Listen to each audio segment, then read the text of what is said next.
कि हमारी journey outcome based रही पूरे जीवन भर, और आउटकम बेस्ड जर्नी के कारण एक चीज हमारे अंदर आई, वो था कंपैरिजन। कंपैरिजन से ईर्ष्या पैदा हुई।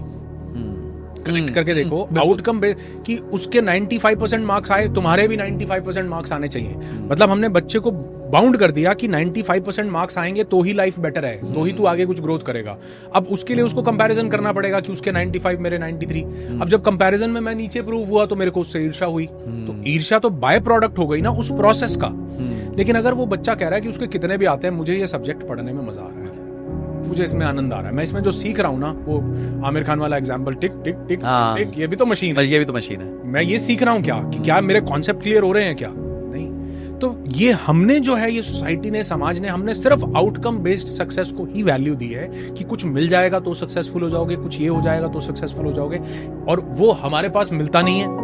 किसी और के पास मिलता है तो फिर वही कंपैरिजन, और कंपैरिजन के कारण वो ईर्ष्या आती है कि इसको कैसे मिल गया। आप देखोगे बहुत से यूट्यूब वीडियोस भी आप देखो, कई लोग देखो गालियां लिख रहे हैं, कोई वो लिख रहे हैं। तो मैं बोलता हूं कि ये आपसे रिलेटेड नहीं है, ये उनके अपने अंदर की चीज है।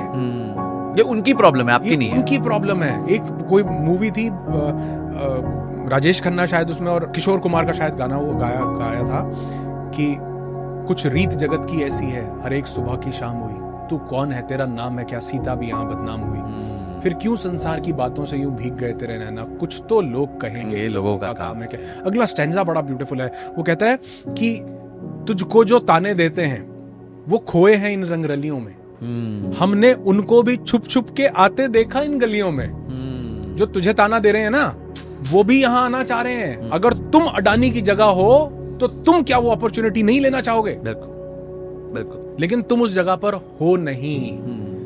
मैं कई बार ये लाइन बोलता हूं सर, लोगों को बुरी लग जाती है। बहुत सारे लोग जो बोलते हैं ना अपने आप को ईमानदार, बहुत सारे लोग इसलिए ईमानदार हैं कि उनको बेईमानी करने का मौका नहीं मिला।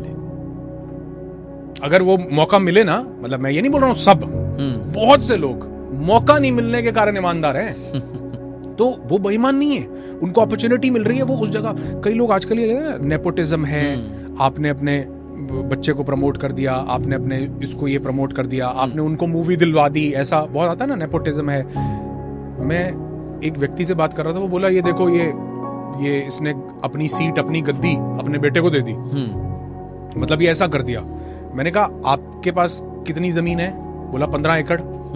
मैंने कहा ये अपने बेटे को दोगे? बोला हाँ इसी को ही जाएगी, हमने कमाई हुई है, जमीन है, ये तो जगह है। मैंने कहा आपने जमीन कमाई है, उसने नाम कमा लिया, ठीक, वो ट्रांसफर करके जा रहा है। आप हर चीज को टेंजिबल में क्यों सोच रहे हो? सही कह रहे हैं। उसने नाम कमाया भैया, इंडस्ट्री में काम किया 25 साल, अब वो अपने नाम को ट्रांसफर करके ना जाए। आप भी तो ट्रांसफर करके जा रहे हो, आप अपनी जमीन देके जा रहे हो, अपना घर देके जा रहे हो, अपनी गाड़ी देके जा रहे हो अपने बच्चे को, सब कुछ देके। ये भी तो नेपोटिज्म, ये भी तो नेपोटिज्म है। मत दो उसको, करने दो, खुद से स्ट्रगल करने दो। जो समाज में बाकी लोग जहां लड़ रहे हैं, अपने बच्चे को भी कहो तू भी लड़ जाके। बिल गेट्स ने अपनी 99% संपत्ति दान कर दी ना जी। उसने तो नहीं कहा कि मैं अपने बेटे को देता हूं, उसने कहा अगर तेरे अंदर कैपेबिलिटी होगी तो तू ये वापस से खड़ा कर लेगा, अगर तेरे अंदर कैपेबिलिटी नहीं है तो तू इसको जीरो कर देगा। ट्रू, खुद से कर। उसने तो नहीं किया नेपोटिज्म, आप भी तो करते हो, सब कुछ दे रहे हो, आप बोलो कि नहीं भाई मैं नहीं दे रहा। हाँ, ये तो समाज को चला जाएगा, ये तो समाज को जाएगा, तुझे अपना खुद प्रूव करना है। मेरी जमीन तेरी नहीं है, मैं तो बेचूंगा, थाईलैंड जाऊंगा, आनंद लूंगा अपने जीवन के आखिरी दिन, कुछ मजे करूंगा, घूमूंगा फिरूंगा, यूरोप जाऊंगा, स्पेन जाऊंगा, फ्रांस जाऊंगा। आप भी तो दे रहे हो। तो जिसने नाम कमाया है, जिसने अपनी एक पोजीशन कमाई है, जिसने रेपुटेशन कमाई है, जिसका कोई कुछ है, वो अपना वो चीज लेगेसी पास ऑन करके जा रहा है।